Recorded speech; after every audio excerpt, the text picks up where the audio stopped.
Hello friends, welcome to mission Bihar board. मैं हूं अंशुराज गुप्ता और आज हम लोग देखेंगे ऑब्जेक्टिव रिप्रोडक्टिव हेल्थ का, जो कि इम्पोर्टेंट है बिहार बोर्ड एग्ज़ाम के लिए। चैनल पर जो भी नए हैं प्लीज़ चैनल को सब्सक्राइब कर दीजिएगा। फर्स्ट क्वेश्चन है, a state of total well being in all aspect of reproduction is known as.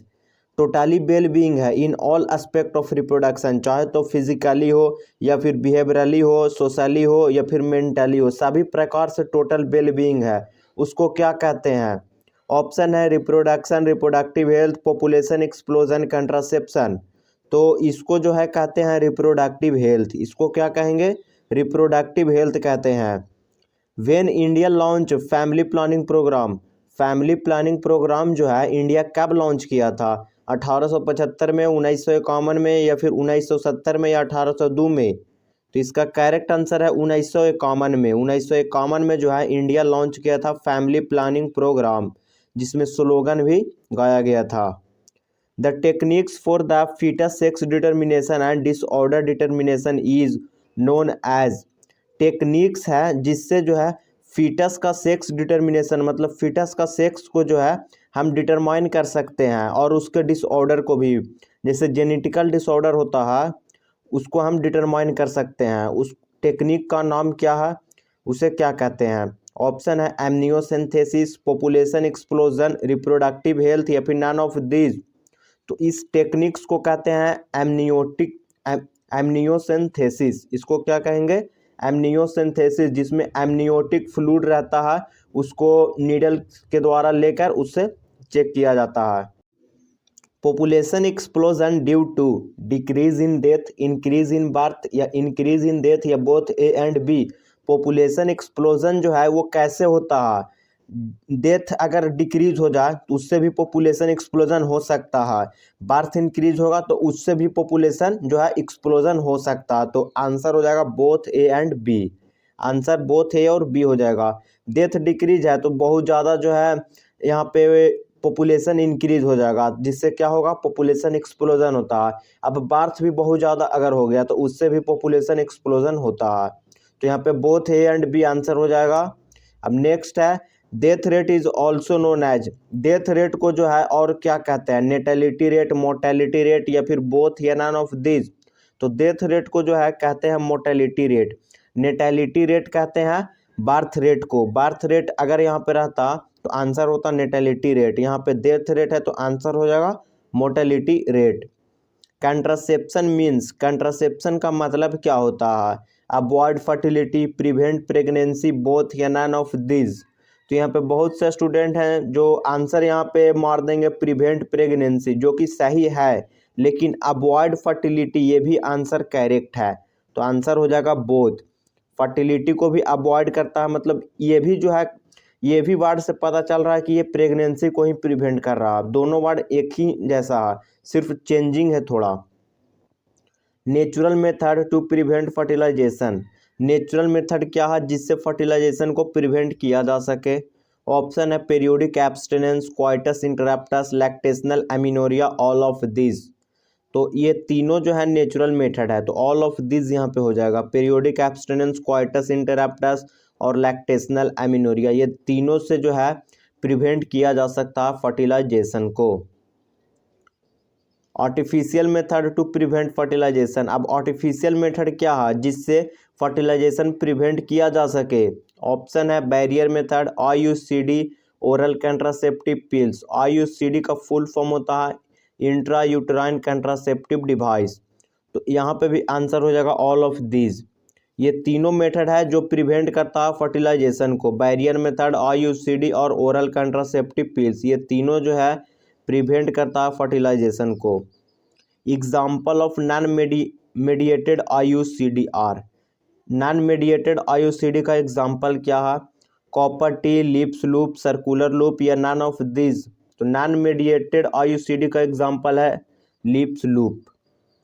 Next है removal of sperm duct by surgery. Surgery के द्वारा जो है स्पर्म डक्ट को रिमूव किया जाता है, उसको क्या कहते हैं? ट्यूबेक्टोमी, वैसेक्टोमी, बोथ या नन ऑफ दिस। तो इसको कहते हैं वैसेक्टोमी। अगर यही रहता रिमूवल ऑफ ओविडक्ट तो आंसर होता ट्यूबेक्टोमी। आंसर क्या होता? ट्यूबेक्टोमी होता। हम नेक्स्ट है permanent contraception is, permanent contraception कौन है यहाँ पे, periodic abstinence, vasectomy, copper T या नन ऑफ दिस। तो पीरियोडिक एब्स्टिनेंस जो है ये नेचुरल मेथड है, कॉपर टी जो है ये आर्टिफिशियल मेथड है, लेकिन परमानेंट मेथड जो है होता है वैसेक्टोमी, सर्जरी के द्वारा रिमूव किया जाता है, उसी को कहते हैं वैसेक्टोमी कहेंगे। Safe period for MTP, MTP का सेफ पीरियड जो है क्या है, 19 वीक्स ऑफ प्रेगनेंसी, प्रेगनेंसी के बाद जो है 19 सप्ताह तक हम एमटीपी कर सकते हैं, या फिर 27 वीक तक, या अप टू 12 वीक्स, या फिर अप टू 20 वीक्स। तो सेफ पीरियड जो है एमटीपी के लिए हो जाएगा up to 12 week of pregnancy, pregnancy के बाद जो है 12 वीक्स तक हम एमटीपी कर सकते हैं, अबॉर्शन कर सकते हैं। Full form of IVF, IVF का फुल फॉर्म क्या होगा, ऑप्शन है intra vitro fertilization, in vitro fertilization, in vivo fertilization, in vitro fallopian tube. तो आईवीएफ का फुल फॉर्म हो जाएगा in vitro fertilization, in vitro fertilization हो जाएगा, जिसमें लैब में जो है फर्टिलाइजेशन किया जाता है। First IVF baby in the world, अब फर्स्ट आईवीएफ बेबी जो है वर्ल्ड में कब आया था, 25 जुलाई 1958 को, 25 जुलाई 1978 को, 19 जुलाई 1958 को, या फिर 19 जुलाई 1978 को। तो फर्स्ट आईवीएफ बेबी जो है ये आया था 25 जुलाई 1978 को, और 3 अक्टूबर 1978 में first IVF baby in India, India में फर्स्ट आईवीएफ बेबी जो है आया था। Full form of STD, STD का फुल फॉर्म क्या है, subscriber transmitted disease, sexual transmitted disease, stupid transmitted disease, या फिर नन ऑफ दिस। एसटीडी का फुल फॉर्म हो जाएगा सेक्सुअल ट्रांसमिटेड डिजीज, एसटीडी का फुल फॉर्म है sexual transmitted disease. Which of the following is STD, STD जो है यहाँ पे कौन है, गोनोरिया, क्लैमिडिया, ट्रैकोमोनियासिस, या फिर ऑल ऑफ दिस, यहाँ पे ऑल ऑफ दिस होगा। तो यहाँ पे आंसर यही हो जाएगा ऑल ऑफ दिस, यहाँ पे आंसर हो जाएगा ऑल ऑफ दिस। एसटीडी जो है गोनोरिया भी है, क्लैमिडियासिस भी है, और ट्रैकोमोनियासिस भी है। Causative agent of gonorrhoea is, gonorrhoea का कॉजेटिव एजेंट यहाँ पे क्या है, ऑप्शन है chlamydia trachomatis, neisseria gonorrhoeae, treponema pallidum bacteria, human papilloma virus. तो ये जो है गोनोरिया जो है ये होता है निसेरिया गोनोरिया से, और ये बैक्टीरियल डिजीज़ है, बैक्टीरियल सेक्सुअल ट्रांसमिटेड डिजीज़ है। क्लैमिडिया ट्रैकोमैटिस जो है ये होता है किससे, ये जो कॉजेटिव एजेंट है क्लैमिडिया का, और ट्रेपोनिमा पैलिडम बैक्टीरिया जो है ये होता है साइफिलिस का। ये तीनों जो है गोनोरिया, क्लैमिडिया और साइफिलिस, ये तीनों बैक्टीरियल डिजीज़ है। ह्यूमन पैपिलोमा वायरस ये जो है कॉजेटिव एजेंट होता है जेनाइटल वार्ट का, जेनाइटल वार्ट का होता है, ये वायरस है। अब नेक्स्ट है causative agent of AIDS, AIDS का कॉजेटिव एजेंट क्या है, एड्स का फुल फॉर्म होता है एक्वायर्ड इम्यूनोडिफिशियंसी सिंड्रोम। ऑप्शन है herpes simplex virus, trichomonas vaginalis, HIV, या फिर नन ऑफ दिस। तो एड्स का पॉजिटिव एजेंट होगा HIV, human immunodeficiency virus.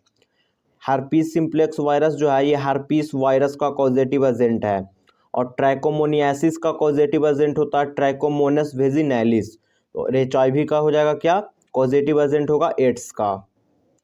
Emergency contraceptive of effective if used in, emergency contraceptive जो है ये कब इफेक्टिव होगा, कब इसको यूज कर सकते हैं। तो 72 hours of coitus, 22 hours of ovulation, 25 hours of implantation, या फिर none of this. Emergency contraceptive pills को जो है हम यूज़ कर सकते हैं 72 घंटा के अंदर, क्वाइटस होता है उसके अंडर 72 घंटा यानी 3 दिन के अंदर जो है हम इमरजेंसी कंट्रासेप्टिव पिल्स ले सकते हैं, जिससे जो है प्रेगनेंसी स्टॉप हो जाता है। World AIDS day is, world AIDS day कब मनाया जाता है, 21 दिसंबर को, 1 नवंबर को, 1 दिसंबर को, या फिर 11 जून को। वर्ल्ड एड्स डे जो है ये मनाया जाता है 1 दिसंबर को। AIDS was reported for the first time in, सबसे पहले जो एड्स है ये कहाँ पे जो है ये रिपोर्ट किया गया था, यूएसए में, इंडिया में, या फिर नाइजीरिया में, या ब्राज़ील में। तो सबसे फर्स्ट जो है ये रिपोर्ट किया गया था यूएसए में, United State of America. Which of the following is the most widely accepted method of contraception in India at present? Cervical cap, diaphragm, tubectomy, IUCD. कौन सा यहाँ पे हो जाएगा ऑप्शन जो एक्सेप्टेबल है, ज़्यादा एक्सेप्टेबल है मेथड ऑफ कंट्रासेप्शन में? तो यहाँ पे आंसर होगा आईयूसीडी। आईयूसीडी हो जाएगा, इंट्रायूटेराइन कंट्रासेप्टिव डिवाइस यहाँ पे आंसर होगा, ये ज़्यादा एक्सेप्टेबल है इंडिया में। Multi load device contain manganese, copper, iron, sulphur. Multi load device जो है इसमें होगा कॉपर, इसमें क्या हो जाएगा, कॉपर हो जाएगा। Which of the following is not an STD? STD नहीं है। Gonorrhoea, syphilis, typhoid, AIDS. Gonorrhoea, syphilis और एड्स ये तीनों जो है एसटीडी है, सेक्सुअल ट्रांसमिटेड डिजीज़ है, लेकिन टाइफाइड जो है ये नहीं है, ये एसटीडी नहीं है, सेक्सुअल ट्रांसमिटेड डिजीज़ नहीं होता है। Termination of pregnancy is also known as, termination of pregnancy को और क्या कहते हैं? Abortion, fertilisation of male and female gametes, amniocentesis, या फिर नन ऑफ दीज। तो टर्मिनेशन ऑफ प्रेगनेंसी को जो है कहते हैं अबॉर्शन, इसको क्या कहेंगे? इसको कहते हैं अबॉर्शन। नेक्स्ट है the main reason for making a copper T most effective and popular intrauterine device in a female. क्या मेन रीज़न है जो कॉपर टी को मोस्ट इफेक्टिव और पॉपुलर इंट्रायूटेराइन डिवाइस बनाता है फीमेल में? ऑप्शन है reduction in fertilization ability of spermatozoa, increase phagocytosis of spermatozoa due to release of copper ion, या फिर reduce in mortality of spermatozoa. तो यहाँ पे ये तीनों रीज़न करेक्ट है, तो ऑल ऑफ दीज होगा आंसर। ये रिड्यूस करता है फर्टिलाइजेशन एबिलिटी को, और तो और फाइगोसाइटोसिस ऑफ स्पर्मेटोजोआ। फाइगोसाइटोसिस कहने का मतलब क्या होता है? फाइगोसाइटोसिस का मतलब हो जाएगा सेल ईटिंग, डायरेक्टली जो है खा जाता है सेल्स को, तो स्पर्मेटोजोआ स्पर्म को ही खा जाता है। और फिर लास्ट है reduction in mortality of spermatozoa, mortality को भी रिड्यूस कर देता है। तो ये तीनों करेक्ट होगा, ये तीनों जो है करेक्ट हो जाएगा। तो आज का ऑब्जेक्टिव समाप्त हो गया। वीडियो अच्छा लगा हो तो चैनल को सब्सक्राइब जरूर करें और जितना ज़्यादा हो सके उतना शेयर करें। Thank you for watching.